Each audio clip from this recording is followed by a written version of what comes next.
ese intambara yose irwanishwa kujya Monti Kenya, ya misozi yo muri Uganda tutavuze, ya yindi za Kanyarira n'ahandi hagiye hatandukanye aho abantu basengera. Ese koko mu ntambara zose ni ngombwa ngo tuzirwane cyangwa hari izo dukenera kwihagararira?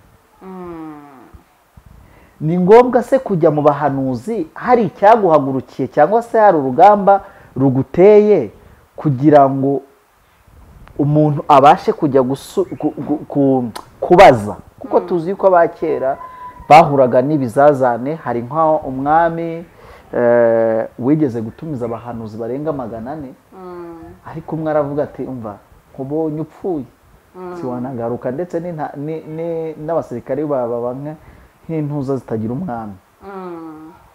Ese koko ni byiza ko cyangwa ni ngombwa ko umukristo cyangwa se umuntu uwo ari we wese nahura n'intambara ajya mu bahanuzi? None se akabazo kanyu, intwaro z'intambara turazihorana cyangwa hari igihe tuzisanga ku rugamba bara zikanesheka? Kuko urabona ugiye gushakira ubuhanuzi mu bavuga indimi za gushaka impanuro. Ibi bintu ntibikeneye ubuhanuzi, ahubwo bikeneye guhanurwa. Urakoze cyane. Kandi ubwo mutima ari kuvuga ngo nubona umubabaro w'umuja bakama umwana w'umuhungu nanjye nzamugutura, ariko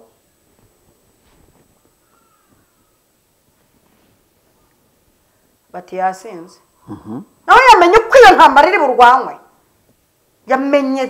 yamenye uko iri. Ntabwo birasaba kuyirwana utya ucecetse. Hari igihe ugira gutyo ugakubitana n'intambara y'umugabo mwashakanye akaguhondagura akakubomagura ukabona ari munakwica. Hunga gake.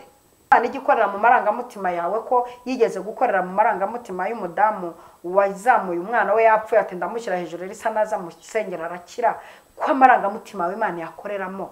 Kuki ushaka ko Imana ifata umwanzuro? Kandi mu mbabare ntabwo njya mpfa kuvuga amadini cyane.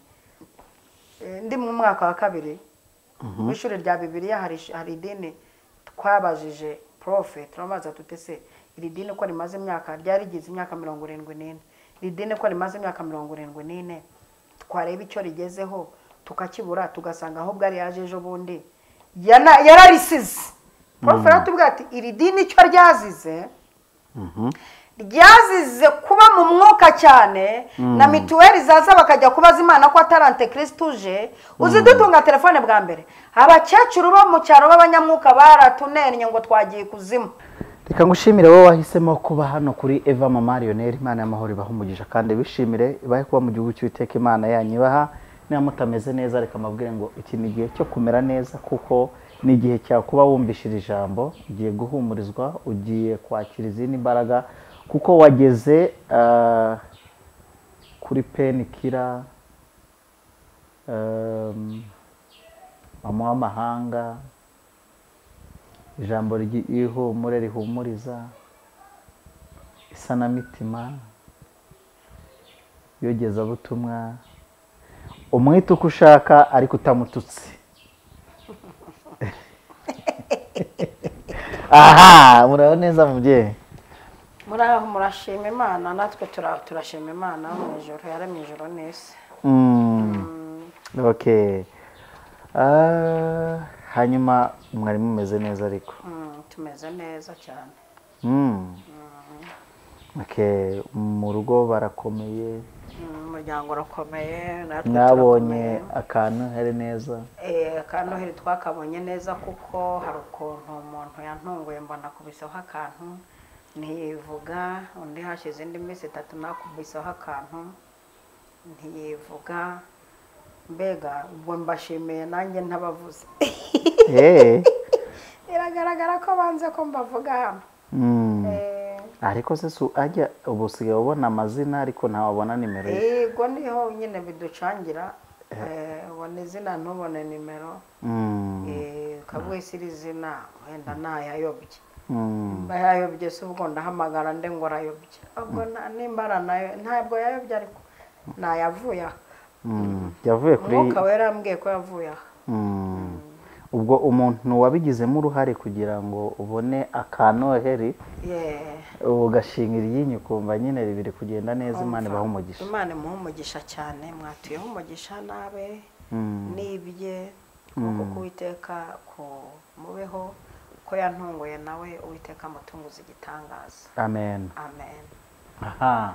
Iburasirazuba rero, iburengerazuba, amajyepfo n'amajyaruguru, umujyi wa Kigali nta gatatu cy'abadiaspora, abantu mukunda Eva Mama Lionel, abantu mwahisemo gukora subscribe, Imana y'amahoro ibaha umugisha. Abantu mujye mugira gutya mukohereza kamomo, Imana ibaha umugisha. Ntabamwoherereza ibyifuzo byasubizwa, ntimube nka babandi batanu b'abapfu. Imana y'amahoro ibaha umugisha kandi bishimire. Ibahe kuba mu gihugu cy'Uwiteka Imana yanyu ibaha, izabarwanirira intambara zanyu. Nimugera mu bibazo namwe Uwiteka azabatabare nkuko mugerageza kunezeza umujakazi umwana wayo Eva Mama Lionel. Yesu Kristo mvuga ikindeka iki nabasaba mugasenga niba ntacyo nibeshye. Ntacyo wibeshye, nyine abantu bose turabasuhuje bavuge neza. Imana irenze ukomeze barindwe n'ukuboko kwayo. Mwami Yesu turagushimiye, akanwa kacu kuzuye indirimbo z'amashimwe ko waturinze, niyo mpamvu twicaye aha. N'aba bantu badukurikiye warabarinze, kandi nuko ukuboko kwawe gukora imirimo ikomeye naho ubundi bari baduhitanye.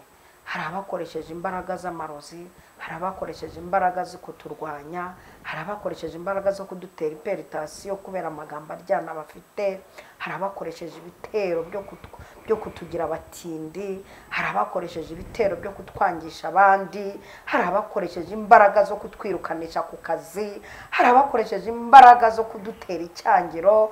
Ibyo byose babanye natwe tugejeje kuri iyi tariki, imigambi yabo yose yarafashe ubusa. Tuguhereje icyubahiro, uragikwiriye, umwami mwiza. Ndagushimiye nifatikanije n'aba bantu, ndagushimiye ko intambara zose zaduhagurukiye zaneshetse n'ibyatugizeho ingaruka zitatwishe. Ndagushimiye ko wabaye mu ruhande rwacu, izina ryawe nirihabwe icyubahiro.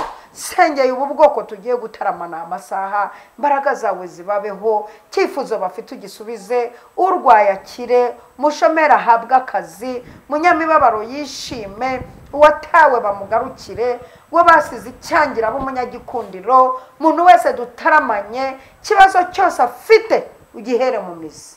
Urakoze, ndagushimiye Mana kubikoze neza mu izina rya Yesu Kristo. Amen, amen. Amen, amen. Imana y'amahoro iguha umugisha kandi kwishimire. Amen. Muri iyi minsi abantu bavuye mu minsi mikuru, umunsi mukuru wa mbere wa Noheli bajya mu wundi twitegura witwa Bonane. Ni ukuri Imana ibarebe neza kandi bishimire. Hari abahuye n'ibyiza, hari n'abahuriyemo na bibi, ariko abahuriyemo na bibi turabakomeje ngo umwami Yesu akomeze abomore, kandi ni ukuri kiruta byose ni uko mwagira umutima unezerewe. Mariyone, maze iminsi ndeba ibintu hirya no hino, nyuzamo amaso nirebera, ku buryo nagusabye nagusabye ngo ikintu cyitwa intambara. Hari abantu bahise bibaza, si intambara ese twatewe byagenze we, se twayibonye mu buhanuzi se oya. Ahubwo twibaze n'abadukurikiye nabo bibaza, ese intambara yose irwanishwa kujya Monti Kenya, ya misozi yo muri Uganda tutavuze, ya yindi za Kanyarira n'ahandi hagiye hatandukanye aho abantu basengera? Ese koko mu ntambara zose ni ngombwa ngo tuzirwane, cyangwa hari izo dukenera kwihagararira? Ni ngombwa se kujya mu bahanuzi hari icyaguhagurukiye, cyangwa se hari urugamba ruguteye kugira ngo umuntu abashe kujya kubaza? Kuko tuzi ko abakera bahuraga n'ibizazane. Hari nk'aho umwami wigeze gutumiza abahanuzi barenga 400, ariko umwe aravuga ati, umva nkubonye upfuye, siwanagaruka ndetse n'abasirikare baba nk'intuza zitagira umwami. Ese koko ni byiza ko cyangwa ni ngombwa ko umukristo cyangwa se umuntu uwo ari we wese nahura n'intambara ajya mu bahanuzi? none se akabazo kanyuma, intwaro z'intambara turazihorana cyangwa hari igihe tuzisanga ku rugamba? urugero nka Dawidi yigeze kurwana n'idubu n'intare ashwanyaguza, ariko ageze ku Mufilisitiya akenera ibuye. ariko muri iki gihe tujya tubona abantu barwanisha intwaro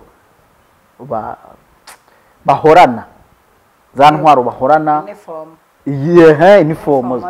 inifomo y'intwaro. Mama Leonie, dufashe twinjize muri iki kiganiro, ntibajije nk'umwana muto, reka mbivuge gutyo, ariko twihanganira ukidevelope abadukurikiye kugira ngo babashe gusobanukirwa niba hari uri mu ntambara, bamenye uburyo ki bakwitwara. Murakoze cyane.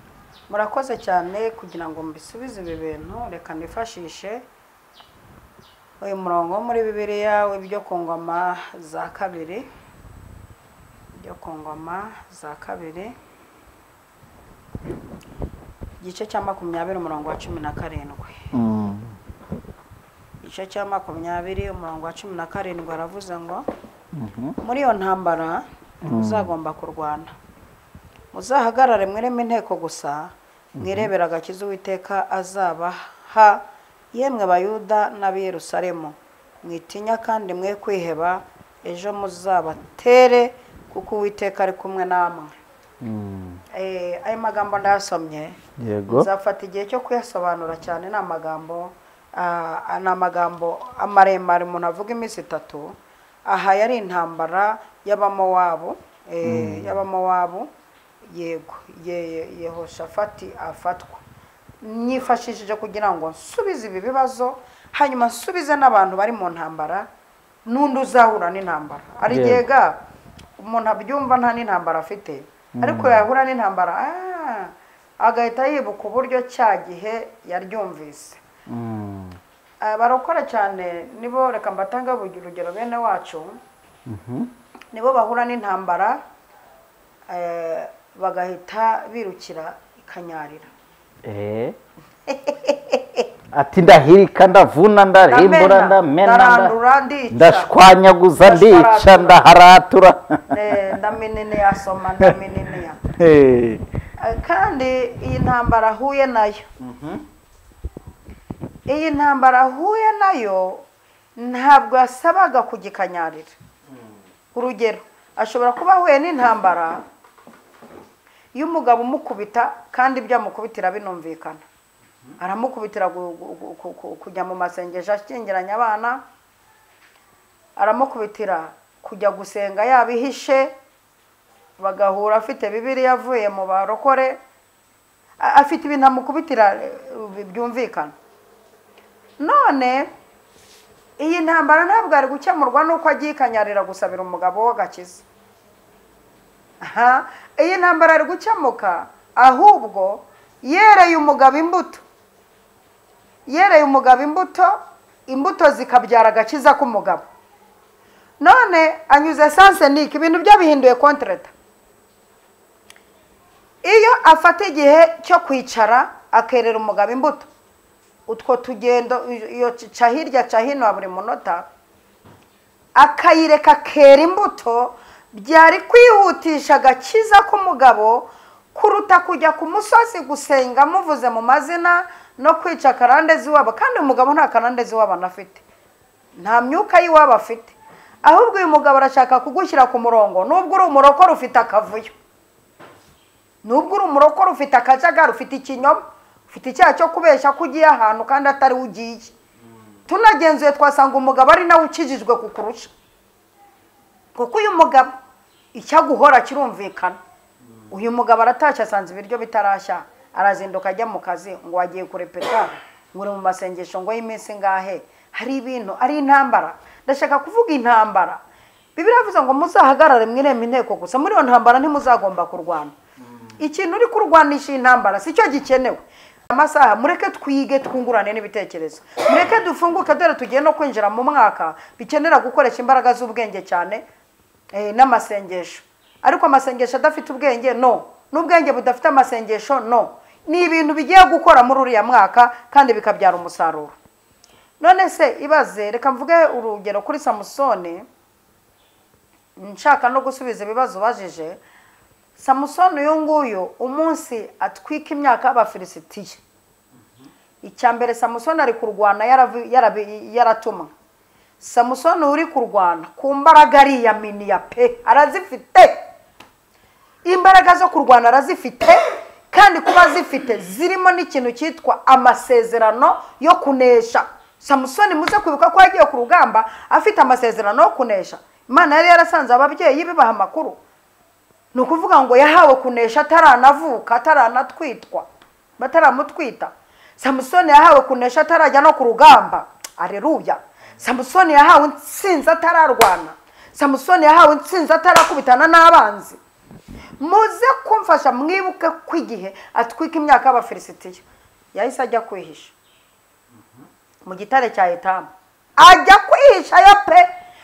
Ndebereye umuntu wagiye kwihisha kandi intsinzi iri muri we. Hari intambara yarwanye akanesha n'izindi afite amasezerano yo kuzinesha. Kuki Samusoni byabaye ngombwa ko ajya kwihisha kandi abantu agiye kwihisha batamunesha? Ahantu nkurikira wumva intambara ukuntu iri kugutsinda, wowe uri kwitsinda ibitego, uri kwirisha intambara, uri kuremereza intambara, uri gukomeza ibintu, uri gushaka kwitera hypertension imburagihe, uri gushaka kwitera diabete imburagihe, uri kurwana uri kurekura indwara aho zidakenewe, uri kurega agatuza aho kadakenewe. Wowe uri gushaka agatuza ko bakamena kandi atari ko gakenewe. Samusoni nguyu agiye kwihisha mu gitare cya Etamu. Kuki Samusoni agiye kwihisha kandi abantu bose ahanganye nabo yateruraga kubita hasi? Bibaye ngombwa ko ajya kwihisha kugira ngo agire izindi mbaraga, kugira ngo abanze medite. Agiye gukora meditation, agiye kumedita. Icyo ni icyambere. Cya kabiri agiye gushimira Imana yamushoboje kurwana rwa rugamba. Cya gatatu agiye mu mishyikirano n'Imana kwiga uburyo bagiye kurwana urundi hamwe n'Imana bakarunesha. Kugeza ubwo Samusoni baje kumwishakira. Kuki Samusoni barinze kuza kumwishakira kandi mu kuboko ko yizeye intsinzi? Nkurikira inyumve uri kurwana aho udakenewe, uri kurwanisha ibirwanisho bidakenewe, wowe uri gupfusha intwaro ubusa kandi imbere zikenewe. uri amabuye uri kuyamarira kumbwa kandi intare ziri imbere. Uzagira ku ntara amabuye waramariye kumbwa. Hanyuma hari n'abantu babona hari mbese uko ibisimba bikurikirana. Buriya ni nako biba bimeze. Uzarebe umukristo mu rugendo ntabwo yabanje yahura n'intare. Yabanje yahura n'abanyabwenge, abanze yanyura. Ageze mu nzira asanga zimwe ziri hakurya izindi ziri hakurya. Noneho reka nkomeze. Aha hantu izo ntare zo hakurya no hakuno iyo ataza kuba afite uko yabanje. Aba bantu bicishije amabuye yabo injangwe imbere hari intare. Samusoni uyu nguyu ageze aho bita Ilehi. Mu gitabo cye cy'abacamanza, igice cya 15 na 16 niyo zo nkuru ziri. Ageze Ilehi, abantu muzasome muzasanga arageze Ilehi aboshye amaboko, bamuhambira n'imigozi ibiri mishyashya. Kandi uyu Samusoni akanwa ke konyine ari kugakoresha bikanakunda. Ariko agera Ilehi, intambara y'Ilehi yishwe n'umusaya asanze Ilehi. Imana ishimwe cyane. Urusaku n'intambara y'abantu bari bakambitse Ilehi, aba bantu bari bakambitse Ilehi, muze kwibuka ko bari biteguye kwica Samusoni bakabona intumbi ya Samusoni. Ni intumbi ya Samusoni bashakaga. Ariko muze gufata mu mutwe ko intambara y'Ilehi yarwanywe yishwe ni umusaya asanze Ilehi. Arigera ngombwa ko n'intambara tuyinesheje ibyo tubasanganye. Imana ishimwe cyane. mama Leone hari umuntu yise wibaza ati none ko mutubwiye yuko tutagomba kurwanisha ibirwanisho vuba vuba hari igihe dukanga ibiduteye bikiri bitoya tukazabirwanisha imbere none ko tubwiye ko Samusoni yarwanye akajya kwihisha ndetse noneho yakongera gutega indi ntambara akasanga aho ibyo arwanisha ariho biri ibyo bintu wabiduhuriza gute? Ibi bintu ndabihuza. Samusoni yasanze ibyo arwanisha ariho biri ariko we hari igihe bizasaba ko usanga atariho biri. Ubwo rero umuntu yamenya gute yuko ari kurwana urugamba rutari mu gihe cyo kururwana ari byo twakubajije? Birasaba rero ko urwana nkaho utari umuswa. Birasaba ko urwana kigabo. Niko Bibiliya ivuga ngo magara muri iyo ntambara ntimuzagomba kurwana. Aha hantu biragusaba kumenya ngo ese kuri iyi ntambara ukurikijeho narwanye usibye ko hari n'umuntu waba huye n'intambara bwa mbere atamenyereye niyo mikasiro y'abarokore. Hari umuntu uba wibereye mu byaha aho ngaho yisambanira yinywera inzoga adahura n'ibi bigeragezo byo mu barokore yagera mu barokore ati bisi nabyigeze iyi nzara sinayigeze yewe nkirinda yabarampo nkongaga nkirira nshonje ngeze mu barokore. Hari abantu bashonje bageze mu barokore. Ariko nanjye ako kantu nzakakubaza ni ukubera iki abakizwa iyo batangiye kugera ku rwego rwo kumenya iby'Imana bahura n'ibigeragezo no gusonza no gukena bakambara ubusa bagahura n'ibibazo kandi ariho bakaba benjoyinga umunezero w'Imana bamaze kumenya mu gihe bakiri hari hanze? Ariko reka iki tuzagikorera. Oya reka ngisubize abantu bagira amatsiko. Uyu ni umwana winjiye, umwana wese yagiye kugenda abanza kugira ibikomere. Utangiye urugendo dede kugira ngo ubanze ukomere urakomereka. Iyo udakubise ikibuno hasi ngo ugire diyari uratambuka ugakubita ivi hasi ukagira ibikomere ariko mpaka ibyo bikomere ukiga uburyo ugenda kugira ngo ureke kugwaguza. Uriyeranja ugavuga uti ntongera kukubita ikibuno hasi ntongera kukubita ivi hasi reka ngende nkore dede. Kandi ikindi iyi Mana igira ikose.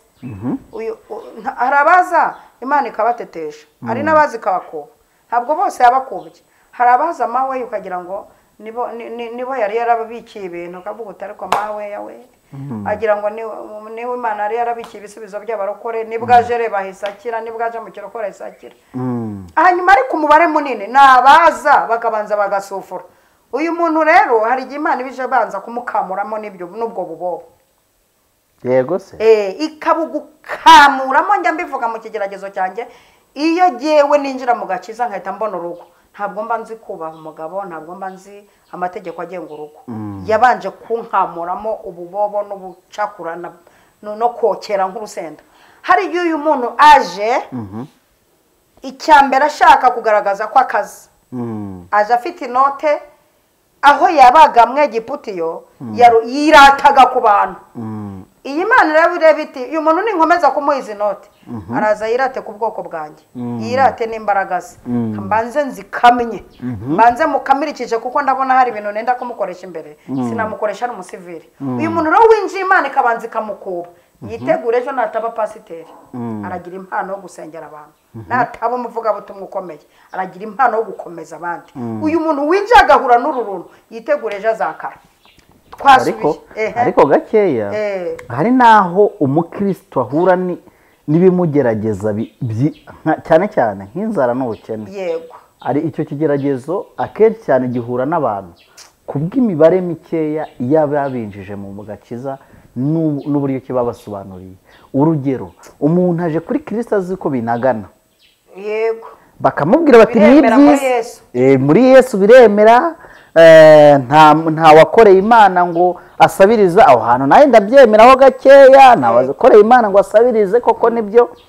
No muri yanzara Imana zo kwigusangamo mukabana ariko no muri yanzara iyo yihakanye Imana igufasha kuyihakana ugatabara. Hari n'igihe inzara winjiranye mu gakiza uyitewe n'umuswa wakubwirije. Reka mu nkangana urakoze cyane yego ni nabyo byumvikana. Hari igihe izi ngorane uzitewe n'umuswa wakubwirije. Yego uyu muswa wakubwirije ashobora kuza akakubwira ati ibyo bintu uri gucuruza Imana ntibyemera kandi wenda atari inzoga atari n'iki ati Imana yiha umwanya ibi bintu bireke tujye tujya mu masengesho y'icyumweru cyose yego ya buri mugoroba, kandi buri mugoroba nibwo uyu muntu abonaga abakiriya. yego Hakaba n'igihe ubwirizwa n'umuswa, wenda uri umusilamukazi cyangwa umusilamukazi, reka nange urugero nk'uru nguru kuko nzi ibintu byagiye bisenya ingo nyinshi kubera kubwirizwa n'umuntu udafite ubwenge. Warangiza kandi ntiwegere n'abanyabwenge kuko nibwo ukiza uzi ko ariko bakizwa. Uyu musilamukazi uramuzanye, wenda umugabo we ni shehe, ni haji, uhise umuha ibya Yesu ako kanya ku ngufu, nta kintu nta jugujugu direkite, uhise utangira no kumubwira uburyo agomba guhamya. yego Guhamya. Kandi umusilamu y'umutwara gake ukabanza akajya ajya gusenga. Uyu munsi mu barokore, ejo bundi akisubirira mu musigiti we yitandiye. yego Ukabanza ukamwigisha Yesu akamumenya atarava mu idini, kuko tunabafiteyo banuzura umwuka wera, banahanura ariko batavuye mu Isilamu. yego Twabwirije tubagumishaho kubera ko twe dufite impano y'ubwenge bwo kubaka, ntidufite impano yo gusenya. yego Kuko kugira ngo umuntu aze yakire Yesu asenye urugo, kandi abantu bakomeje bihangana. Uzi kugira ngo wakire Yesu usenye urugo kubera ijambo bakubwiye ngo naje gutanya umwana na nyina. yego ngo Yesu yavuze ko nje gutanya umwana na nyina, ngo nje gushyiramo umuriro, kwatsa umuriro. yego nabibaza uru rugo rurimo umuriro ariko nje gutanya umwana na nyina. Erega umwana mu gakiza akakubwiriza akagusenya yifashishije n'ijambo ry'Imana. Ubu se nta bantu dufite bakijijwe buzura umwuka wera, bemera umwami Yesu, bazabona n'ubugingo, ariko bakiri mu ngo zabo bagikurikira abashehe babo kububaha mu rwego rwo kugira ngo ingo zabo zidasenyuka. Kandi koko murabizi ibi bintu n'isiriko. wese nicyo ngewe nzi umugabo umudamu w'ahantu mu itorero rimwe, ntabwo ndarivuga, afite umugabo we nyine yungirije shehe ku musigiti, kuko shehe adahari ibyo shehe yakora niwe ubikora, ariko umugore aruzuzwa bya bindi byawe na mukecuru. Yego. Ati wevuga mu ndimi z'abamarayika, nanjye nivugira Bikira Mariya. Bitwaye. Nawe rero barumvikanye baravuga bati noneho rero twebweho. Ubanagiye no hanze. Ati twebweho ibere nkayimuvuze. Ibere yegwaho, indimi zawe ntizizambangamire, igihe cyo gutora zan ntuzambangamire, untegurira ibishoboka byose. Nje nta kibazo. Niba koko umuriro warakwatse mukamenya yuko Kristo ari umwami n'umukiza, kugeza igihe nanjye azansanga, kuko nge sinzava hondi ntahamagawe. Yego. N'uyu munsi wa none barabanye, kandi nizo ngo navuga ngo urumva yaje neza, yaje mu kinyabupfura. Yego. Irega Yesu yaje ntabwo yaje kukonona ibintu, yaje gukomeza ibintu. Yego. Imana ishema. Imana ihabwe icyubahiro.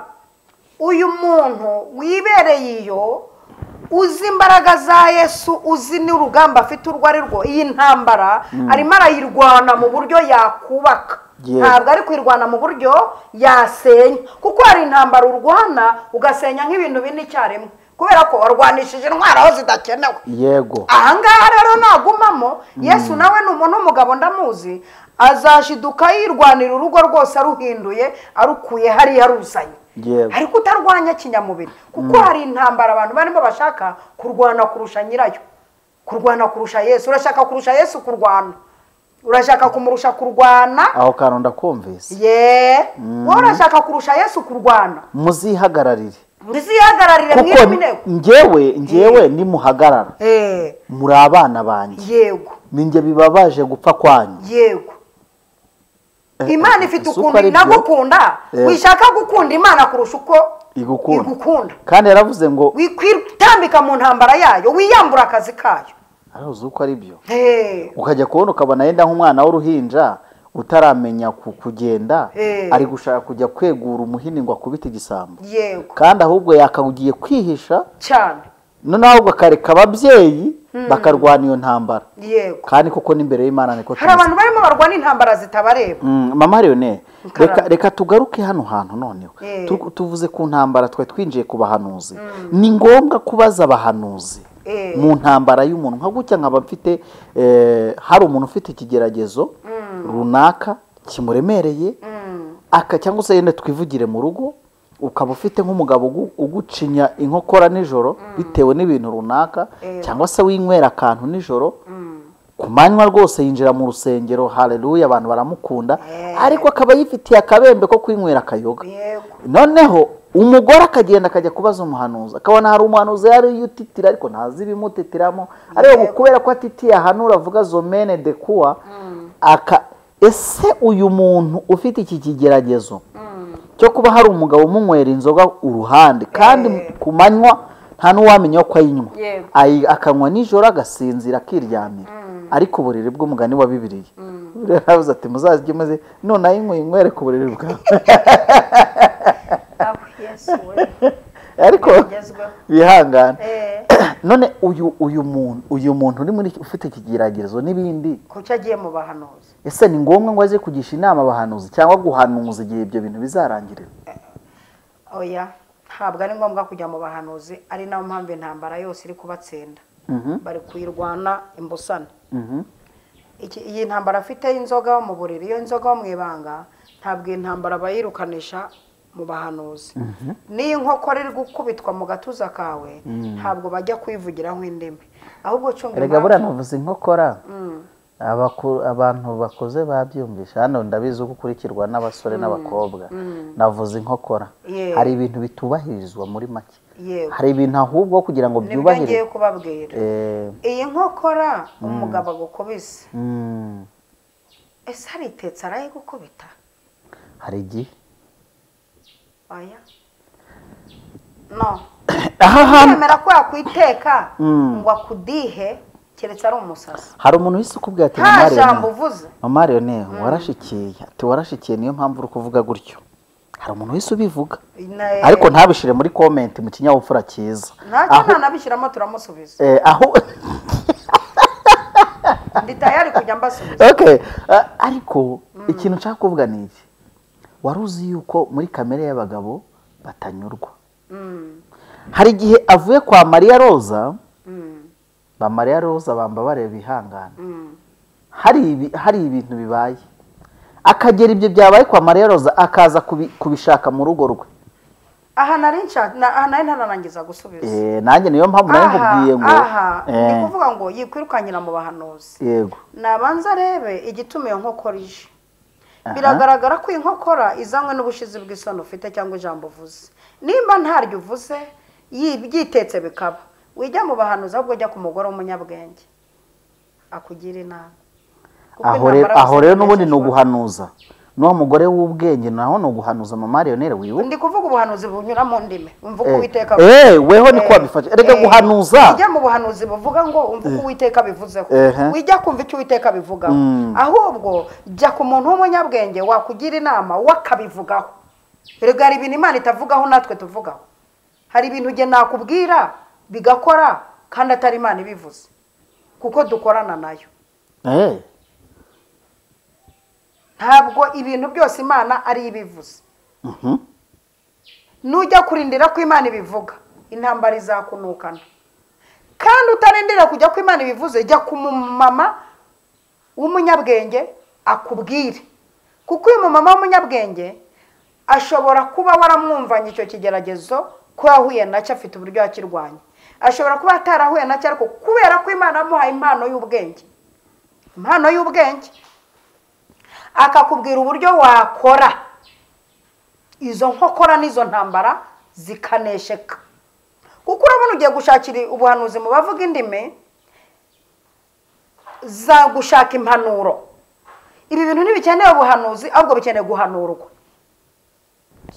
urakoze cyane aho hantu none najya nabyo kuko nari ndi kubikurura ngo mbyumve neza kuko ubundi hari ibintu Imana yavuze ibibwira abantu idakeneye gusubiramo ahubwo ikeneye ko uhura ugire bwa bwenge ugaceceka ugatuza ugakoresha ubwenge Imana yaguhaye ukajya gushaka impanuro aho kujya gushaka ubuhanuzi hari n'imbaraga Imana ahaye umuntu ahubwo agahora aza gusaba izindi nizo yamuhaye atari kuzikoresha koresha izo ngizo wijya kongera wijya ibi birumva n'umuntu uzi ubwenge mu mwuka. Hari imbaraga Imana ubundi yaguhaye zo kurwanisha icyo kintu. Yego. None ugiye imbere y'Uwiteka kuba ngo Mana ngo intambara ngo urabona ngo ikigeragezo kandi yaragusigiye imbaraga. Ano mpamvu abwiye Gideon ngo genda uko izo mbaraga zawe zingana. Gideon nigeze ajya gusaba izindi imbere y'Imana. None se ubundi hari aho tubona Gideon ahabwa imbaraga n'Imana? Hari aho sizamubagamo, hari izitubitsemo. Ubundi hari ibintu izi zitubitsemo zakora ibintu. Ndafashijwe. Hari ibintu Imana yatubitsemo idakeneye kongera gupakurura mu bubiko bwa kuko ibyo binara idakeneye kongera kukubona imbere yayo uza gusabiriza. Nibyo yakubitsemo nturabikoresha n'isaha imwe. Kandi yakubitsemo ibintu by'imyaka 5. Hano nta n'isaha nimwe urabikoresha. Nyumva neza ni wa mukene umukira haye ibyo kwambara n'ibyo kurya. Mu gihe ataranarangiza kubyambara atariko ndi kubona mu myaka izaza nzashaka nzakenera ibindi byo kwambara kansubire kuri wa mukino. Mu Nyarwanda bahaye igare. Atariko murama ni pombe. Atariko murama ni pombe. Ako nyumvira vrema. Abaze kugira ibintu utagera. Utavuga tuguhaye igare atariko turashaka yuko tumara iminota. Yewe nigeze guha umuntu costume. Ko nayizihaye benshi nta undi bamenye wari. Igihe ndimo nyizenga nyishyize muri kava atariko rero n'umudamu wanjye akeneye igitenge. Ntabwo nzambara costume ngo ngendane n'umudamu nta gitenge akeneye. Aho yakubwije ukuri. Aho ni ukuri. Ni ukuri nuko atamenye igihe cyo kubivugira. Ubwo se nuko. Ahubwo yategereza. Aho ni ukuri. Uyu mugabo ahubwo afite ubwenge abagabo nk'abo bubaho. Oya ahubwo n'umugabo uzi gusabiriza. Oya. Muhe iryo kote se. Yari yarinsabye. Hari igihe yatekereje ko utaratekerezaho ko n'ubundi umugore we arikeneye. None se ko ari mu iduka ry'amakote hari bitenge arimo abonamo. Nyine yagiraga ngo uve muri iryo duka ujye kumugurira ku ruhande igitenge cy'umugore we kugira ngo atamba atikwiza kandi umugore we yambara. Abantu badukurikiye baze kutubwira ko ibyo bintu biri mu muco. Koreka tuzakorera ivu turi ku badukurikiye bahita banandika bahita banadusubiza. Ubu umuntu azansohokana ajye kungorera inkoko nimara kwirya mubwira ngo n'abana banjye barayikeneye. Yego exactly. Ahubwo umuntu uzagusohokana. Kuki sanjyanya bizi ko abana bahari? Ahubwo umuntu uzagusohokana akakugurira inkoko ntagupfumbatisha byibuze ay'umugati w'abana. Uyu muntu nawe ni wo gutekerezwaho. Ariko hoya natwe ntitugakabye. Tukabya gutese. Nimba sari igihe cyanjye azongera gutekereza no kubana akajya kuba shoppingira. Nimba se umwuka mutegetse gi. Aho uyu mwuka utegeka wowe kandi urimo amahanga menshi ubundi uyu mwuka wo tareba ibiri inyuma yawe. Nibi turimo tuvuga uburyo mushaka ko intambara zose zirwanwa mu buryo bw'ifo. Mushaka ko intambara zirwanwa uko mwe mushaka. Urashaka ko intambara ineshaka nk'uko ushaka. Utagiye ahubwo kwiga uburyo wayirwana. Nimba uyu muntu hari yarasenze asaba ikote. Kubera ko ikote aribonye arashaka guhita profit ati n'iby'umwana ati mu mwanya ati n'ibya mukuru we mu kanya ati hari n'ibyo wiga uri muri vacances mu kanya ati hari kuziko bibiri ivuga ngo umusore ngwari ufite abakobwa babiri bavuga ngo ma ya jambo rino Mama Rene twakomeje intambara abantu barimo barwanisha amasengesho urugero urwaye sida abasirikare bagushize mu mubiri. Igisubizo cy'ibyo ni ugufata imiti. Kwizera kutagira imiti kurapfuye. None ugiye mu masengesho kumuhanuze ngo kubera ko uyu muntu arambika ikiganza abantu bagakira ngo ubwo akindambitseho ngo ndakize. Yego nyine. Rega mwahawe ubutware. Yesu se abantu bose yagiye abakijije ari Yesu. Abatarabyizeye ntabwo yabakije ariko umuntu arabyizeye ko biramubera kandi ijambo ry'Imana abantu bamwe banyuze hejuru muri parafu abandi uko babaga babuza aho baca abandi nyine mu gihe wabuza aho uca wishaka ca mu kinini wishaka guca mu kiganza kandi ikiganza yakibonye yanakishyuye gishyushye. Ikibazo gihari nta nizeye hari abagabo hano hanze birirwa batubwira bati na sida nuyizera tuzaki. Hanyuma se kuki babarambika ikiganza ntikire ikindi n'imvugo y'Imana please reka ahubwo mbafashe mu myumvire niyo mpamvu ugomba kwizera kutagira ikinini kurapfuye imvugo y'Imana itonde iri fo feratasiyo ariyo mpamvu mabwira ngo intambara hose ntabwo inesheshwa nuko Imana ivuze iravuze genda usabe n'ibimenyetso Gideon Imana aramubwiye ngo haguruka ugende urabonesha nkunesha umuntu umwe Gideon arabyemera ariko aravuga ati oya mwijoro ndashaka ikimenyetso uzi ko Imana ishobora kukubwira ngo ndagukijije muri uku kwezi kwa gatatu ngukijije mu kwezi kwa gatatu kwezi kwa gatatu kugashira hakaza ukundi kwezi kwa gatatu mwaka wa kabiri ku wundi mwaka wa kane ari mu kwezi kwa gatatu ukaba ari bwukira ahubwo tumenye imvugo y'Imana tumenye igihe bivugiwemo n'igihe twarimo igihe bivugiwemo n'igihe bizaberamo okay kubera ko uhanura nyine ntabwo ikibazo ari umuhanuzi nta nubwo ikibazo ari uhanuriwe ahubwo ikibazo ni Imana ikibazo kiri ku Mana izabisohoza ahubwo mama Leonel nanjye kukubaza ese buri gihe cyose ibyo turwanisha turabihorana cyangwa hari igihe turwana ibyo turwanisha tuzabisangaho turwanira hari igihe ubu bifite ibyo kurwanisha ariko atari igihe cyo kubikoresha hari n'igihe ntabyo uba ufite kandi ako kanya diregite iyo ntambara ikeneye ibirwanisho birashoboka ko intambara waba unayihunze kwihunga birashoboka ukigira mu gitare kujya gushaka ibirwanisho nyirwane nte Uwiteka bigenze nte kandi igitare ni Kristo nkora iki ni ukuba wumatanye na Kristo umubwira uti naho ndiho naho napfa nzi ari intambara igusaba kujya mu gitare itagusaba kujya ku muhanuzi itagusaba no kujya kuguhanura aho rero niho nazigamye ikibazo cya gisa nkaho kiraba gisuza kino kiganiro ko ntanshaka ko kiramba abantu ba hano nabonye basigaye bankunda ntabwo ikiganiro gisigaye kirangira ati uwo munyamakuru ntacece ko wivugire nawe ufite utuntu uri buze kukubitaho kuko ndakubaza ngo mbi niki wakongera kwa kino kiganiro none mama Leonel iyi ntambara umuntu ahunzeho ni gute yamenya ibyo arwanisha bya nyabyo urumva aje nta birwanisha afite Gideon yageze hari afata umusaya w'indogobe kandi hafi aho y'indogobe byanga byakunda yenda hariho n'inkoni hariho na ya minyururu nawe n'ingumi nawe n'ingumi nawe afite ingumi yenda hariho na ya minyururu ikurura indogobe abantu baze kunyumva cyane ko hafi y'umusaya w'indogobe hariho n'ibindi bikoresho kuko indogobe ntiyapfuye yiyishe kandi naho yapfiriye ibyo yari kumwe nabyo ntibyayonze kuko atafashe iminyururu sibyo ikurura indogobe ngo ayizinge ku kiganza ayibakubitisha aho bafata urwasaya rw'indogobe ese kuko atafashe igufa ry'umugongo kuko atafashe iry'akaguru kandi ari ryo rirerire umuntu amenye gute ko noneho hakenewe umusaya hadakeneye akaguru hari intambara isaba umusaya icyo nicyo kibazo nsorezaho ubundi ukatubwira hari n'intambara isaba guceceka kuko ubushize ari guhitanya kubera amakuru witangiye kubera umunwa wakunaniye umunwa wawe tumye ugira intambara z'abantu batanu none ubwo ubushize yari gukozeho ukaba wongeye uhuye n'iyo ntambara hari intambara igusaba kugira utyo mwana akajya ishiro kandi ubwo mutima ari kuvuga ngo nubona umubabaro w'umujaba ukaba umwana w'umuhungu nanjye nzamugutura ariko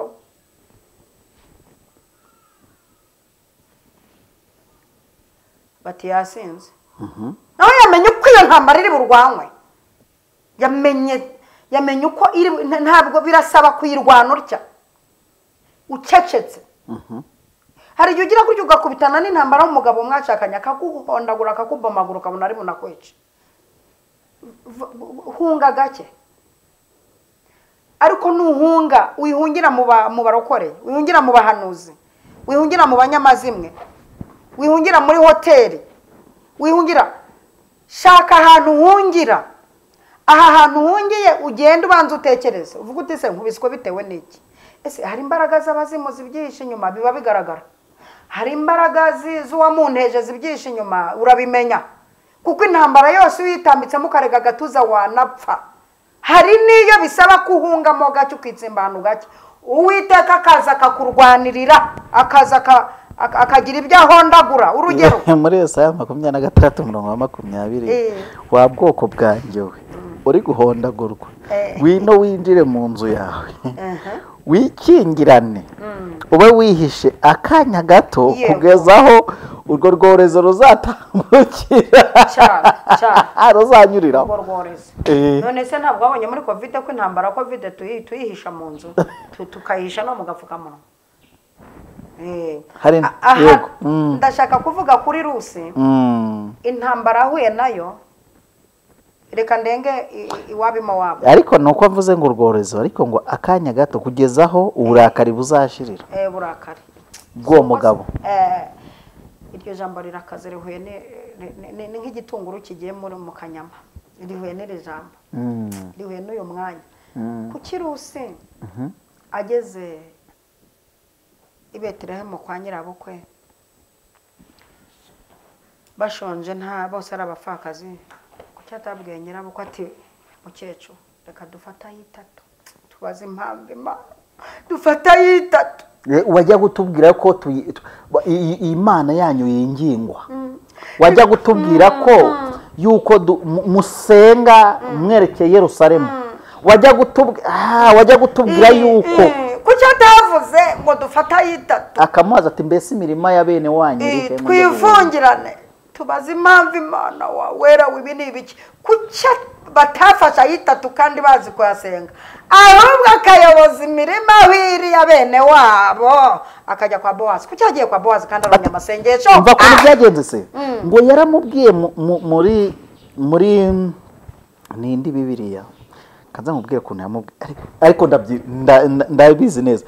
Yaramubwiye ngo ntabwo ndajya mu mirima y'abandi, sinda najya no mu mirima y'abaturanyi, ahubwo ndajya mu mirima ya bene wanyu. Ngo aramubwira ati mfite muri bene wacu, nawe nuza Naomi aramubwira ati muri bene wacu harimo umucunguzi wacu, ariko sinzi neza ko yaducungura, igireyo mwana wanjye.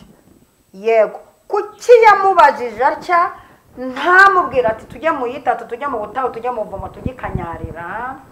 Akareba akavuga ati intambara y'ubutayu ntirwanishwa kureka ibiryo n'amazi, ntabwo irwanishwa gupfukama, irarwanishwa ko nyabaka inzira y'imirima akajya kwa Bowazi. Dore abantu impamvu bari kwinesha mu kigeragezo n'intambara, bari kurwana nabi, bari kurwanisha ibirwanisho bidakenewe.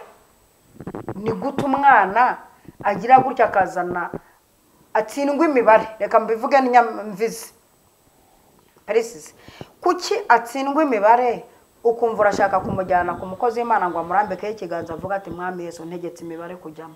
Icyo bintu mwamwigira ni iki? Kandi wakwicara ukavuga hari igihe yarebye neza agasanga ikibazo ntabwo ari uburangare, ibyo byose yenda yarabikoze, ariko noneho hari abana mu ishuri ubwenge babutaransifera, nabyo babimenye ibi bintu. Aho ngaho tutonde si ibyo nshatse kuvuga. Yego, ubu bwenge bataransifeye bagasiga icyongereza akagitsinda, sosha agatsinda, ibintu byose agatsinda. Uyu mudayimoni yaraje atwara uyu mudayimoni wo ku mibare gusa byo ni ikindi kibazo. Aha niho nshaka gusubiza. Ariko hari igihe usanga umwana rwose ari intama yigendera mu ishuri. Uyu ntabwo akenewe kujyanwa ku muhanuzi, akenewe kumwicaza ukamwigisha utekane gukuba kandi kanga ukabimwigisha akabimenya. Uguhozaho aho ukaburwanya neza. Nanone akaba igihe uyu mwana ubona ari igishifo cy'abazimu bazanye bagahanagura. Aha ntabwo we kucara ngo umwigisha wamumaze nkono hondagura. Jyana ku mukozi w'Imana. Yego. Amwirukaneho izi imbaraga. Kuko intego y'iri jambo nuvuga ngo intambara urwana wasanga impamvu yanagutsinze warwanye mu buryo butari warwanye nk'injiji. Nigera ku musozo abantu ubwo nicyo numvisemo, abantu bayoboza Imana inzira banumvira ijwi ryo mu mitima yabo, banakurikirana ubwenge bwabo bubatuyemo, sibyo? kugira ngo babashe kumenya ibyo barwanisha mu gihe cyo kurwana. Ikindi Mama Lionel niwe ugiye kugisorezaho dusoza. Mwakoze cyane kuba mwanyemereye nkabaza Mama Lionel. Imana y'amahoro ibaho umugisha, bishimira baye kuba mu gihugu cy'Uwiteka, Imana yanyubaha. Mama Lionel asoza, niki kintu wapfundikira kuri aka gaseke, kuko ibintu ni byinshi twabivuga, tuvuze ibyo kwa Naboti kuntu yahuye na ntuzane Yezebeli, tuvuze bya wa mugore wahuye na Dawidi, ukuntu umwe yarwanye nabi yimana ibyo kurya, undi akabiteka vuba vuba akajya gutega mu nzira. Uzi kuntu byarangiye nyine ikigo ry'igisanzwe. Umugore wari imyaka 12 ari mugongo. Tuvuze uwamaze imyaka 12 yaza kujya gukora ku ncunda, akajya gukora ku ncunda, hari agatekereza akavuga ati igihe cyose narwanye nabi, ahari sinkeneye ibiganza bya Kristo, ahubwo ngiye nkeneye no kumukoraho bye byonyine gusa. Hari igihe udakeneye umuhanuzi, ukeneye umukansara. Nawe none ukajya ku muhanuzi wongera kuguteranya. Urwaye depression watewe na bene wanyu, none ugiye ku muhanuzi ahise none akubwira undi mwene wanyu ati wi inyeretse ko na runaka nawe ari mu bakuroga arimo, yongere depression. Kandi ni wari ukeneye umuhanuzi, ari ukeneye umuganga wabyize akajya ubwo kugukura mwibice. Dore intambara iri kwica kubera uburyo hari n'ibindi bintu biba mu mago, ugasanga hari ikibazo ufite mu rugo iwawe cyabaye umuzi kamere, ego kiragenda kirakura kibyariramo ibyuzukuru, kiranuzukuruza. Wowe uyu muhanuzi, kuko nawe ubwawe ibyo agiye kuguhanuramo, kuguhanura nuko kurebera akamenya ibyashize, ibyo urimo n'ibizaza, nibyo byonyine agiye kugukorera. Yagirirwa ubuntu n'Imana, Imana ikamuha igisubizo. Ariko ibi bintu noneho rero ugiye gucamo, urasabwa ibintu bitatu by'ukuri. Urasabwa wewe bwawe kureba ibibazo ufite. Icya kabiri, ugasanga umuntu ukurusha ubumenyi, unabisobanukiwe, inararibonye, ufite ubwenge, wagize imisatsi kandi imisatsi ibiri ku mutwe we, ariko hari n'abayimera bakiri abana. Nge ndashaka kuvuga, ugasanga waciye muri ibyo bintu ubona koko yuko yabiciyemo. Icya gatatu, ukeneye gutangira kwapurika no gutuza, ukemera ibyo yakubwiye ukagenda ukabigerageza, nta kujarajaza indimi hirya no hino. Yego wari urukundo. Icyo nshaka kukubwira neki tunasoza. Yewe umva nge nagiye. Urugero, uyu mugabo wawe ari guteza imitungo mwavunikanye muri babiri, ari kwiteza mu ibanga utabizi. Iki kibazo uhuye nacyo ntabwo gisaba kujya mu bahanuzi, kiragusaba kujya mu banyamategeko. Mfasha kumva iki kintu wo nkurikiye. Iyi ntambara ufite ntikeneye umuhanuzi, ikeneye umunyamategeko. Ni gute umugabo ari kwiherera agateza ibyo mwaruhanye, mwarasezeranye ivangamutungo, ahanini ugasanga ni nawe wanabiruhiye yibereye iyo. None arimo arabigurisha ajyana mu ndaya, ari kubigurisha ajyana mu miryango tutazi, ari kubigurisha gake gake, ari gusahura, kuko anafite na kata yo kuzaguta amaze kubigukuraho. Uyu ntabwo ukwiye kujya mu masengesho, jya mu mategeko. Kandi ibintu mwegeze ngo twaba twimennye nda, ngo twaba twivuyemo, ngo nukwishyira habona. Hari ikibazo kidakemurwa n'amasengesho n'abanyamasengesho, gikemurwa n'abize iby'amategeko. None urashaka kujyana ibintu by'abanyamategeko mu bahanuzi, uzagwa mu kibazo. Ubu mugiye kuvuga ngo utwigishe kwirwanirira. Ntabwo ndimo mbigisha kwirwanirira mu ntambara, ahubwo ndi kukwigisha uburyo muri iyo ntambara ntimuzagomba kurwana. Muri kurwanisha intambara, muri kurwanisha intwara aho zidakenewe, muri kurwana mu buryo bw'abaswa, ntabwo muri kurwana mu buryo mwatsinda. Ahubwo iyi ntambara turasanga warayirwanye mu buryo witsinze. Ubu nzi abakobwa bagumiwe barenze bagize imyaka 40 kubera kubona abasheri babarambagiza, akajya mu banyamasengesho kubaza nimba Imana imwemera. Akajya gufatirwa imyanzuro n'abandi bakobwa bagumiwe nkawe ngo bavuga mu ndimi ngo batigita. Uyu mukobwa aje urindiriye umwanzuro uvuye ku Mana, nta bwenge ufite. Ese wowe uretse ko Imana yavuga, ese ugira ngo twese twubatse ngo kubera ko Imana yavuze ngo uyu ni uwawe? Izi ngo tuziteteyemo kubera ko Imana yavuze ngo uyu ni uwawe? Oya, wowe se ku bwenge bwawe n'amarangamutima yawe Imana ijya ikorera mu marangamutima yawe ko yigeze gukorera mu marangamutima y'umudamu wazamuye umwana we yapfuye ati ndamushyira hejuru risa naza musengera arakira, ko amarangamutima w'Imana yakoreramo. Kuki ushaka ko Imana ifata umwanzuro? Kandi mumbabarire ntabwo njya mpfa kuvuga amadini cyane. Ndi mu mwaka wa kabiri mu ishuri rya Bibiliya hari idini twabajije profe, turamaza tutese iri dini ko rimaze imyaka ryarigize imyaka 74, iri dini ko rimaze imyaka 74, twareba icyo rigezeho tukakibura tugasanga aho bwari yaje ejo bundi yararisize. Profe ratubwira ati iri dini icyo ryazize ryazize kuba mu mwuka cyane na mituweli zaza bakajya kubaza Imana ko atari antikristo uje. Uzi dutunga telefone bwa mbere abakecuru bo mu cyaro b'abanyamwuka baratunennye ngo twagiye kuzimu, ngo twatunze ikimenyetso 666. Urumva kuba mu mwuka cyane no gushaka ko akantu kose Imana ikavuga bitumye abantu bamwe badatera imbere. Ahantu ushaka gusoreza nkapfundikira nkabasengera neza.